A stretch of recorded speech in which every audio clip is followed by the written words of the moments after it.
Greetings Boffins, welcome to the Boffin Lab. My name's Mardur Taran and we're playing EVE Online. Today I'm going to show you how to get started in the game, because EVE Online is famous for its steep learning curve. The reason for that though is simple. It's a huge game.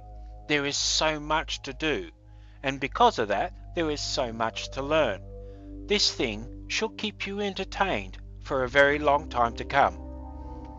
I've already made my character, but fortunately your character only dictates a few minor things. Your skill package will be the same unless you've purchased one of the specialist kits you can get from the EVE Online store. However, it does dictate your appearance, what state you start in, what corporation you start in, and what sort of rookie ship you will get as your basic resupply starting from scratch ship.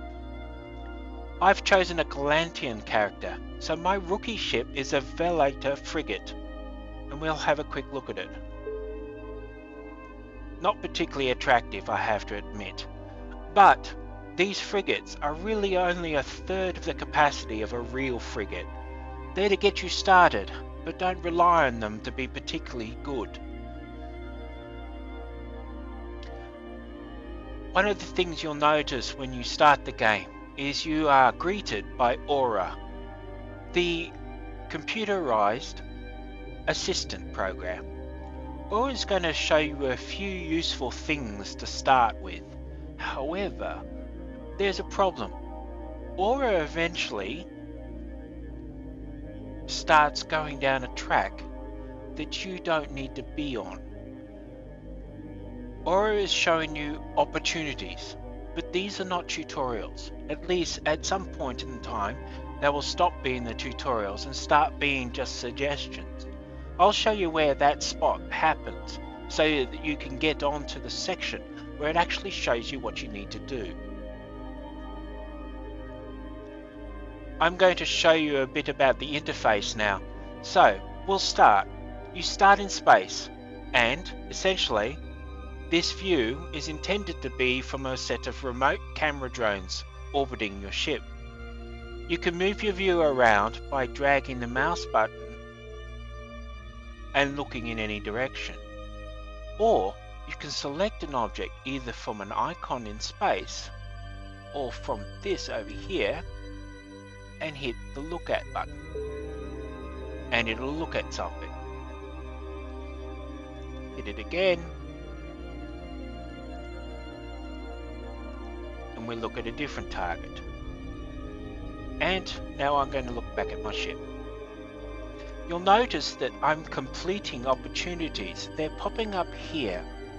This is my notification feed, and stuff that you will need to know is happening will appear here in the corner, including emails, friends logging on and off, and various other things.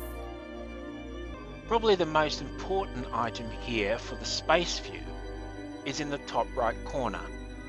This is the overview panel.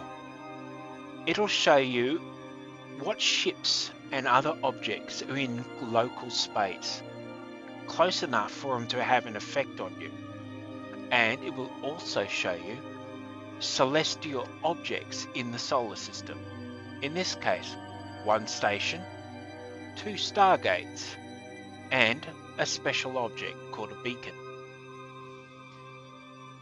The next window above it is the selected item window, and if you select an item in your overview, you'll get some details and a selection of buttons based on that item and where it is. You can also select items in the space view and things will appear in your selected item view. Just about all the windows in EVE Online are adjustable, and I find these 2 windows need to be a bit bigger to make them useful, so I'm dragging them open like this. I can also change the columns on the overview here. The overview has a lot of settings you can play with, but that's an advanced topic we'll cover at a later date. In the moment, it should be enough for you to deal with it. Over on the far left, we have the neocom, probably your next most important object. The top button the E symbol, is the full Neocom menu with everything you could possibly want on it. You can drag these icons onto the Neocom itself and have a fast link to them, or you can leave them on the menu. The next thing is your character sheet. That's where all the information about who you are is listed. We'll look at it in a few minutes. Then there's a collection of other important buttons. We'll progress across those as we go. You'll see them all the time, but right here is your wallet. This is the regional market. This is the ship fitting button, and this is your mail button. And lastly, this is your inventory button. In the middle bottom of your screen is your ship HUD. This has a lot of critical information about your ship's current condition and its equipment. To the left are a selection of buttons. The inner ones control cameras. There is the option of choosing a tactical overlay camera, which shows you ranges to targets and whether they're in range of various equipment. The large globe you see is my targeting range. Anything outside that I can't lock onto yet. If I hover over one of my equipment items, in this case the civilian light electron blaster, it shows me the effective range for that weapon. As a globe, the outer globe shows the fall-off range and the inner globe shows the optimal range. You can hit things out to fall off, but it's not as effective. If something's inside optimal range, you should get the full benefit of your weapon. If I mouse over the civilian miner, it shows I have a range of 10 kilometers. The last camera view is the first person camera. Essentially, you're looking out your view screen. However, since your ship is not a fighter, this is not the best way to view things. For starters, you've got no way to look over your shoulder at anybody behind you. So, the most common option is to fight from this camera view. This allows you to quickly look at anything around you. And since your weapon should be able to track anything in any direction, this is probably the easiest way to fight. The disc here shows some information that you need to understand. The bottom is your speed, and at the moment it's set to 0. But you can stop the ship or set it to full speed with these buttons, or you can select a location and set the speed to. My ship is currently speeding up to the speed I set, but that's not what I want to do right now, so I'll turn it off. In the middle is your capacitor readout. Capacitor is life in this game. It runs your protection modules, your weapon modules, and all the other modules in the game. You'll learn how to balance your capacitor and keep it going, but you'll have to be careful. If you run out of capacitor, you're probably going to die. You have 3 arcs above that. The inner arc is your hull hit points, the middle arc is your armor hit points, and the outer arc is your shield hit points. They will turn red from right through to left as you take damage. When your hull hit points reach 0, your ship explodes. On the right side, any modules fitted to your ship will be displayed. This is where you can activate them or turn them off. Modules is a universal name for things that you might attach to your ship. They can be weapons, mining or salvaging equipment, protection equipment, electronic warfare equipment, or all sorts of other unusual equipment that is available in this game. You'll have time to explore all those things later on down the track. However, if there is something that you can turn on and off, it'll appear here on the right of the disc. Down in the left corner of your window is your chat windows. You start off with 3: local, corporation, and rookie help.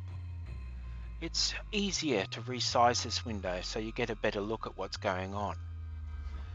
Local is everybody in the solar system that you're in, and here is a list of all the names down the corner. The number here tells you how many people, including yourself, is in the solar system. You will always have access to local and corporation, whether you're in a rookie corporation or a player corporation. However, the Corp tab and the Rookie tab are set so that they only show people if they speak. In the top left of the screen, you have information about systems, autopilots, and opportunities. Missions will also appear here, and so on. This section will always be available to you. It is the system name, the security status of the system, its constellation, and its region. Then it will show you the nearest celestial object, which could be a station, a planet, a moon, or a gate, and the faction this area belongs to. When you go out into the far reaches of New Eden, the faction will be a player alliance rather than a non-player corporation or state. Things get a bit different out there, where the players are allowed to make the rules. The critical bit here is this sun icon. It is the system menu, and if you click on it, it'll show you anything in the system. It's showing me there were 4 asteroid belts, 7 planets, 2 stargates, and 1 station. The autopilot route will also display the solar systems you will pass through as you travel, as long as you set a path in advance. Lastly, opportunities. We will use this for the moment, but this is one of the confusing things in the game. The opportunities are not really a tutorial.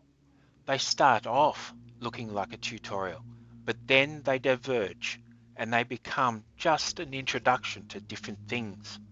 They don't teach you how to do them or provide you with the right equipment to do them.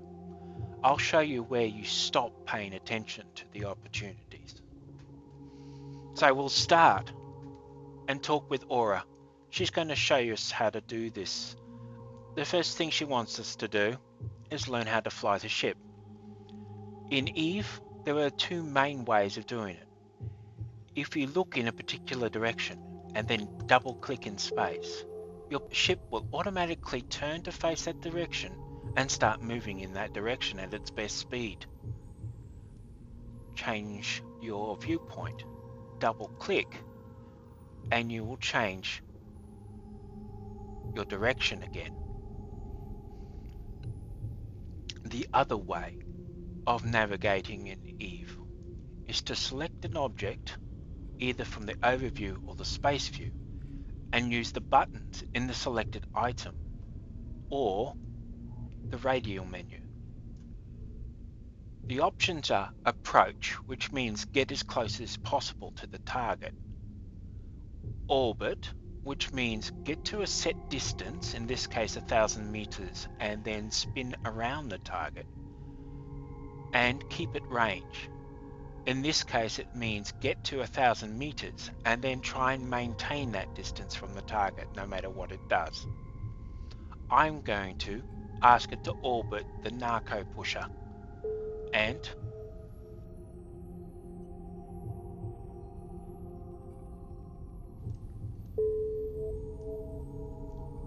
attacking. You'll notice as you start doing these things, opportunities will keep going.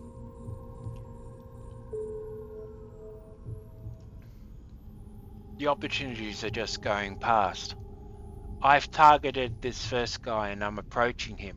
I'm going to orbit him at 1,000 kilometers. However, I'm well out of range for my gun.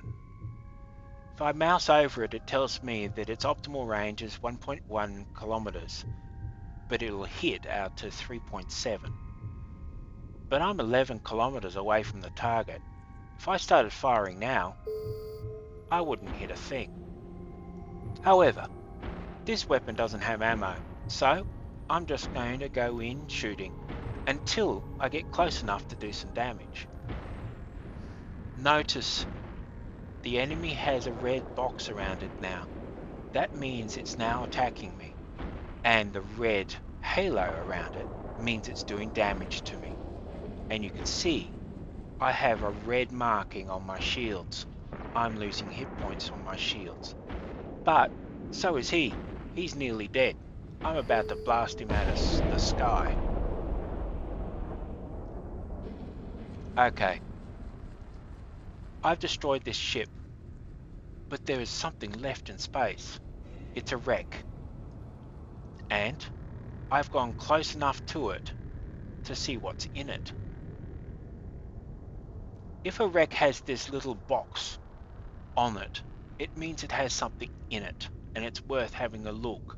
That's loot, something for you to use or sell. In this case, it's civilian kinetic deflection shield, something I can make use of later down the track or sell off. I'm going to grab it and drag it into my cargo bay. Notice the wreck now hasn't got a box on it, showing that it's empty. These wrecks can be salvaged. It's a difference between loot and salvage. Salvage is a resource, whereas loot are things that you find that have already been made. You'll learn these terms later on down the track. Okay, I'm going to go kill the others. Let's lock onto another target. And I'm going to set the orbit distance. And now we're chasing him. We'll have a quick look at him as we get close. I happen to know this is a Kestrel class frigate, but fortunately it's a weak one. It doesn't have a lot of hit points. It's designed for a rookie. However, the Kestrel itself, the real one that players can fly, is an excellent ship. At least, if you're a Caldari player and a missile user. I'm going to stay focused on this ship while I shoot it. I'm now in range. So you can see the incoming fire from my ship. And it's dead. That's how weak it was. So I'm going over to the wreck, which appears to have something in it. And I'll grab what's in it. I'll sell it later. Or maybe use it. A civilian stasis webifier. One more to kill. Let's go get him. I'm out of targeting range though. I'm going to have to wait until I get closer.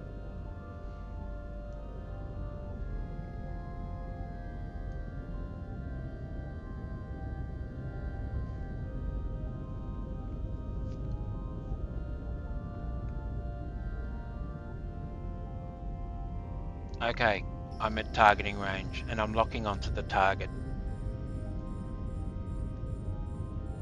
Now, I can click on the targeted icon and now I can choose a radial menu option. In this case, I'm going to tell it to orbit the target.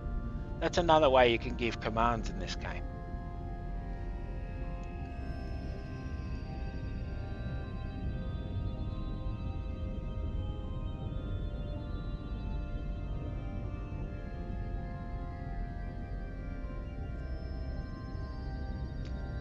Okay, let's start firing.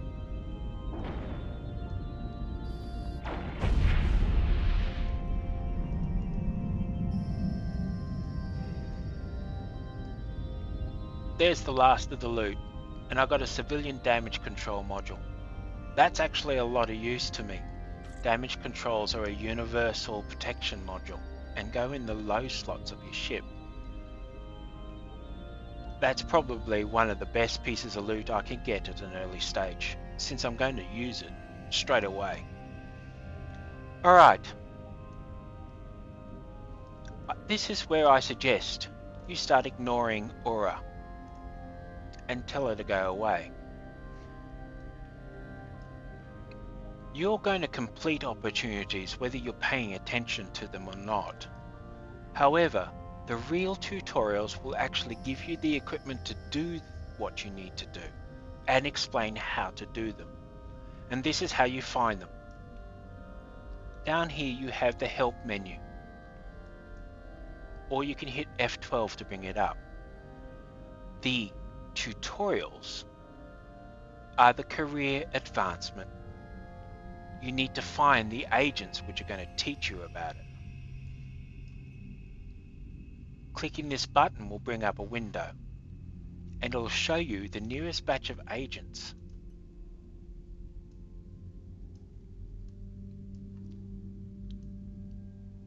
So, it's shown me the nearest 6 agents for the careers. And here is the solar system and station that they're on. Now these are links. I can click on them to obtain information about the station. I can click on this to get information about the corporation, and this to get information about the state. There's a lot of links available in the game. You can keep clicking until you run out of links, but you can also do other things. I'm going to right click on this link and choose Set Destination. What that does is sets my autopilot, and it's showing me that I need to pass through 3 systems to reach my target in Coaster. The autopilot will list a bunch of solar systems and their security status will be marked by a color. Security status dictates how much protection you have in that area. In a 1.0 system, the protection is really high. The NPC police called Concord will show up very quickly to protect you. As the system's security status drops down to 0.5, the protection gets less. The security forces will kill the target, but they'll take longer to show up, giving the enemy more time to do their damage to you. It is possible to still lose your ship, even though Concord will eventually take revenge for you. Below 0.5, in a 0.4 or lower system, there's not much to stop a pirate simply attacking you. They will attack just about anybody and try and steal any stuff that you've got. Those areas are dangerous and they'll appear as orange or red on your autopilot, so you should avoid them. There's no good reason to go into those systems at all. So, until you know what you're doing, don't go there. However, the autopilot shows I have 3 safe systems to go through to reach my target. If I wanted to start the autopilot, all I have to do is hit the A button. Autopilot engaged. A few seconds later, it'll start warping to my Warp target. drive active.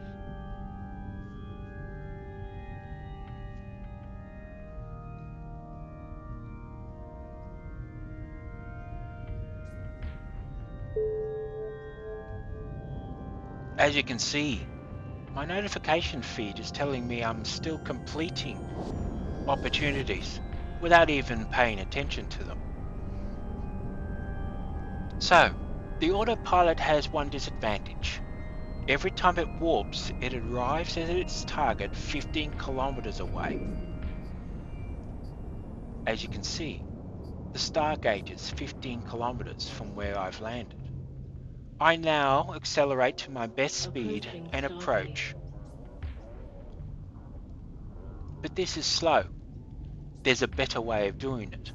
The advantage of this is you don't actually have to pay attention, though sometimes that's dangerous. But when my ship reaches the Stargate, it'll automatically activate it and jump through. And then it'll warp to the next one in the list. However, there is a faster way, and I'll show you as soon as I go through this gate.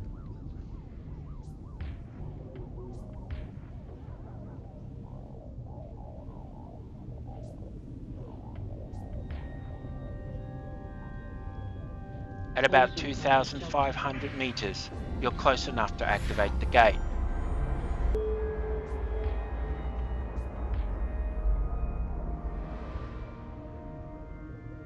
So, I'll quickly turn off Autopilot the disabled. autopilot and show you the faster way of getting around.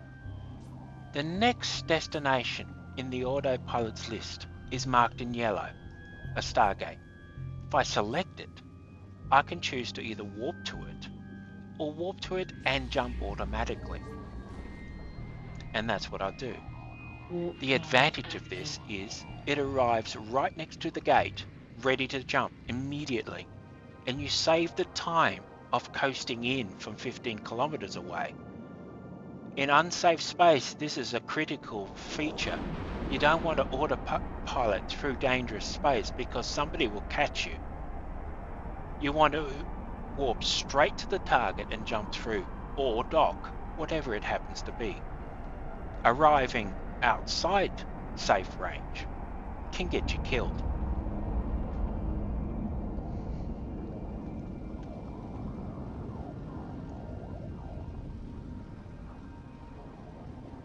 And it automatically activates the gate, and I'm through.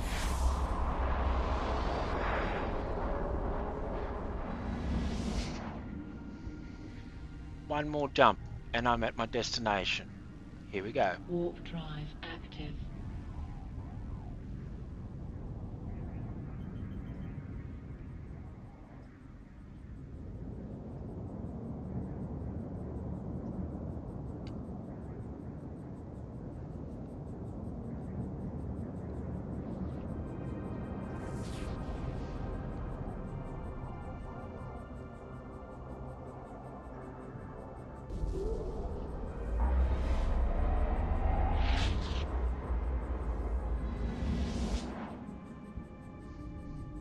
Okay. It's showing the next destination is the station where the agents are. So I'll set it to warp there and show you one more thing. Warp drive active. In EVE Online, skills train in real time. You don't have to keep using it in order to gain skill points. All you do is tell it that you're going to train that skill. You see your skills on the character sheet on this tab here, and there's a lot of them. They start at 0 and go up to level 5, and each level takes longer to train. However, they'll train while you're asleep, as long as you've got them set to go. What you want to do is open the skill training queue, and I get Docking an permission ad, requested. which is a new feature. Docking request accepted. On a trial account, I can queue up 24 hours worth of training, but the last skill I train can overhang that and be longer than 24 hours. So the trick here is you put in a few skills that will finish before the end of the 24 hours, and then the last skill will be a long one, such as this hull upgrades at going to level 4, which is going to take nearly 2 days. If you put that on the end and you don't come back before 24 hours, you're not wasting the time. It's still training something. Once you activate your account in a full mode, you'll be able to queue up as many days or months of skill training you want, as long as the skill is plugged into your head. Skills eventually unlocks the ability to train new skills, and if you have all the prerequisites, you can plug them into your head. But until that time, you can't train them. If you're a Galentian pilot, I suggest you immediately train drones. I'd go to level 3 at least, probably level 4. And the reason for that is simple. Galentians use drones as their secondary weapon system, and even the Velator relies on drones to be effective. So, you'll need to be able to use them, and which means you need to get the right skill. To find out what skill you need to use an item, look it up. The best place to find them is on the market. I know what I'm looking for. It's called a Hornet, and it's a type of drone, a Hornet 1. When you locate something, there's usually this eye symbol there. That's the information for that object, and it brings up this window. You'll see these symbols all over the place, but it gives you a lot of information about it. There's a description, obviously, and then there's all the statistics for that object. You'll learn how to interpret all this at a later date. But at the moment, the requirements menu is important for you, because this tells you what skills you need. What it's telling me is that I need drones level 3 and light drone operation level 1 in order to use a Hornet. Since all drones have this requirement, I'm going to need those skills in order to make use of these drones. The yellow means that I have the skill, but it's not high enough. The red means that I do not have the skill at all. If they are green, it means I can use that item.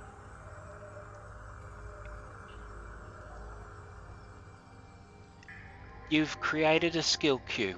I've got 3 levels of drones queued up to train. It will go from level 1 to level 2, level 3, and then level 4. If you look at the skill itself, and we'll just right click, it tells me that each level of the skill means I can operate 1 drone. The max you can have is 5 drones, but that's the best. Only certain ships will have the ability to run 5 drones, but later on down the track, you're going to want that. It'll make a difference to your fighting. So getting to level 5 on drones is something you'll never ever regret. Now that you have set your skill queue, hit apply to get it started. And once again, we have an ad. Now, the skill is counting down. At this point, we've arrived on our destination station, and I have here a new panel. This is the station panel, and it has the undock button, Captain's Quarters, which was an experiment in first person or third person walking on stations, and a selection of buttons associated with the station that you are on. We also have these tabs: Agents, which is where you get missions from; Guests, which are other players on the station; Officers, which belong to player corporations; and your hangar. There's the ship hangar and items hangar. However, you can access this another way. Open your inventory button over here, and you get a new window. Currently it's showing me what's in my cargo bay, but I also have my ship hangar showing my velator and my items hangar, which is currently empty. To move things between hangars, simply select them with a window and drag them. But you can't drag normal items into a ship hangar. Only ships go into the ship hangar. You can have multiple versions of these windows open at any time. Let's go to the Agents tab. We have 5 agents here, and these agents will teach you about different facets of EVE Online: industry, business, exploration, basic military, and advanced military. They'll give you a full rundown. They'll teach you how to do each of these things, and they'll usually give you the equipment you need to do them. That's where the opportunities and aura lead you astray. These are your tutorials, not aura. You'll continue to complete all the opportunities that aura gives you, but at the moment, you're better off talking with these guys. You could do multiple agents at the same time, and if one agent has you waiting to complete a mission, you can do something else. Be careful. Read the instructions carefully. Read the mission carefully. I happen to know that there are 2 missions in the advanced military set, which are suicide missions, and you don't want to lose your good ship. However, doing these missions will get you a selection of ships, a decent amount of money, some useful equipment, and a couple of blueprints, as well as a lot of skill books. So I highly recommend you do at least the ones you're interested in. I'll do some videos covering each of these later on. So this is where we sign off. I hope you enjoy EVE Online. Good hunting out there.